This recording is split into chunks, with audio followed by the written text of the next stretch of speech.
வணக்கம் நண்பர்களே. கொஞ்சம் யோசிச்சு பாருங்க. யாரோ உங்களை மட்டமா பேசுறாங்க, உங்க வேலையில குறை சொல்றாங்க, உடனே கோபம் வருதா? பதிலுக்கு ஏதாவது செய்யணும்னு தோணுதா? ஆனா எந்த ஒரு பேச்சும் உங்களை பாதிக்காம யாராலையும் அசைக்க முடியாத ஒரு நபரா மாற முடியும்னு சொன்னா உங்களால நம்ப முடியுமா? நம்மளோட முன்னோர்கள் சொல்லி கொடுத்த அந்த 7 ரகசியத்தை தான் இன்னைக்கு பார்க்க போறோம். உண்மையான பலம் அப்படிங்கிறது நம்ம உணர்ச்சிகள் ஆள்றதுல தான் இருக்கு. வாங்க ஆரம்பிக்கலாம். முதலாவது, அவமானம் என்பது காத்துல பறக்கிற வெறும் வார்த்தைகள் தான். கொஞ்சம் யோசிச்சு பாருங்க. மத்தவங்க பேசுற வார்த்தைகள் ஏன் நமக்கு இவ்ளோ வலிக்குது? ஏன்னா அந்த வார்த்தைகளை நாம நமக்குள்ள அனுமதிச்சு அதுக்கு சக்தி கொடுக்கிறோம். அடுத்த தடவை யாராவது உங்க மனசு நோகும்படி பேசுனா ஒரு நிமிஷம் நிறுத்தி உங்களுக்குள்ளேயே இந்த கேள்வியை கேளுங்க.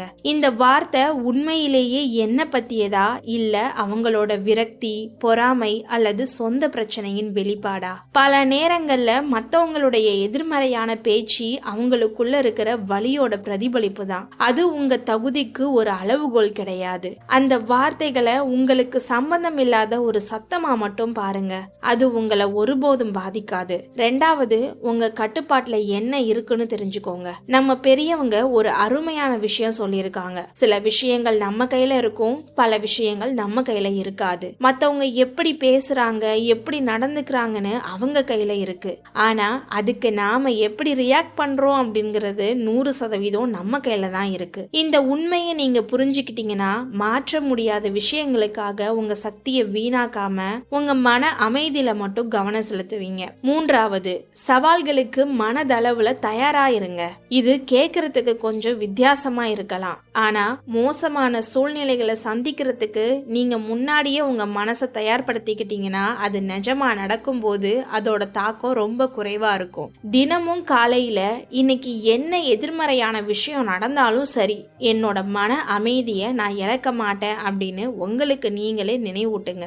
இது ஒரு மனக்கவசம் மாதிரி உங்களை நாள் முழுக்க பாதுகாக்கும். நான்காவது, விமர்சனங்களை ஒரு கருவியா பயன்படுத்துங்க, கவசமா அல்ல. மத்தவங்க உங்களை விமர்சிக்கும் போது அதை தனிப்பட்ட தாக்குதலா நினைக்காம உங்களுக்குள்ள இருக்கிற குறைகளை சரி செய்ய ஒரு வாய்ப்பா பாருங்க. ஒரு சிற்பி சிலை செதுக்கும் போது தேவையற்ற பகுதிகளை நீக்கிறது மாதிரி விமர்சனங்கள் உங்களை இன்னும் சிறந்தவரா செதுக்க உதவும். அதுல இருந்து கத்துக்க வேண்டியதை மட்டும் எடுத்துட்டு மத்ததை விட்டுடுங்க. விமர்சனங்களை ஒரு கண்ணாடி மாதிரி பயன்படுத்துங்க.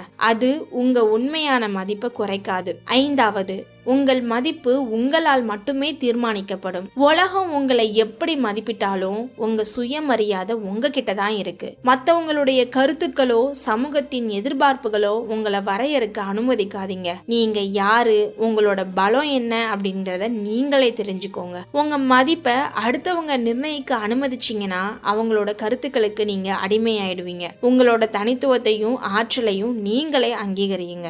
ஆறாவது, அமைதி உங்க மகா சக்தி. கோபமா கத்துற ஒருத்தருக்கு நீங்க கொடுக்கக்கூடிய மிகப்பெரிய தண்டனை எது தெரியுமா?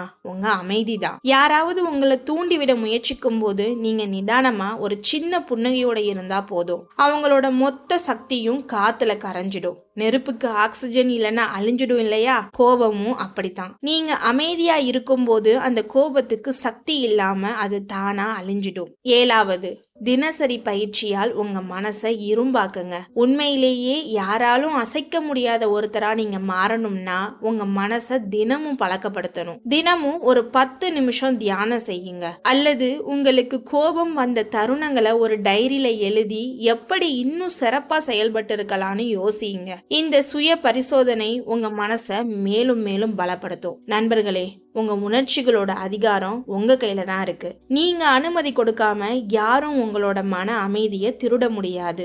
இந்த வீடியோ உங்களுக்கு பிடிச்சிருந்தா ஒரு லைக் பண்ணுங்க. உங்க நண்பர்கள் மற்றும் குடும்பத்தினருக்கும் ஷேர் பண்ணுங்க. இது மாதிரி இன்னும் நிறைய விஷயங்கள் தெரிஞ்சுக்க நம்மளுடைய சிந்திக்க சில நிமிடம் சேனலை இன்றே சப்ஸ்கிரைப் பண்ணுங்க. உங்க கருத்துக்களை கமெண்ட் செக்ஷன்ல சொல்லுங்க. அடுத்த வீடியோவில் சந்திப்போம். அதுவரை மகிழ்ச்சியாகவும் அமைதியாகவும் இருங்கள். நன்றி.